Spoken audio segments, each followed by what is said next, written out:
Inilabas na ang kauna-unahang modelo ng 4x4 hybrid SUV sa Pilipinas.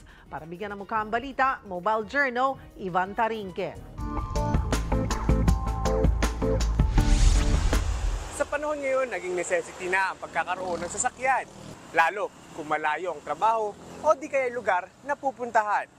Pero sa bagong ilalabas sa sasakyan ng car maker na BAIC, magpi-feeling VIP ka pa. O ha? Slick ang design, modern na modern, at pangmaangas talaga ang datingan. Yan ang mga ibinidang mga sasakyan ng BAIC sa kanilang private preview sa ilang miyembro ng media. 5 naggagandahan at pangmalakasan ng mga SUV ang kanilang ipinasilip, kasama ang kauna-unahang 4x4 diesel hybrid SUV.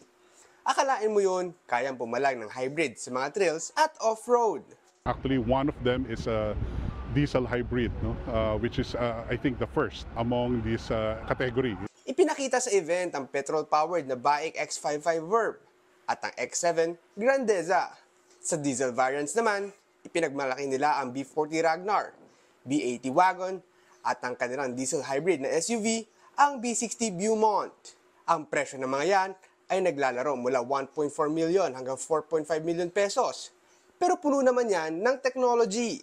They have the complete lineup of ADAS features or Advanced Driver Aid System. Big toys for the big boys. Yan ang banatan ng BAIC. Perfect sa weekend warriors na kailangan ng malalaking SUV.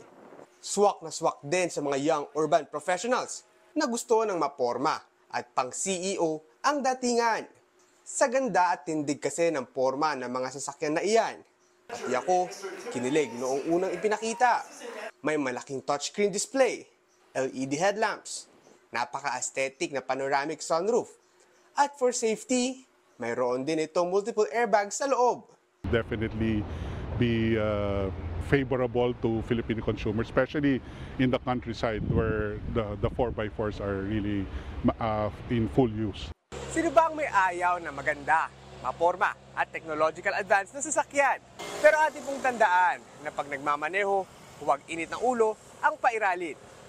Mobile Journal, Ivan Tarinque po, hatid ang mukha ng balita.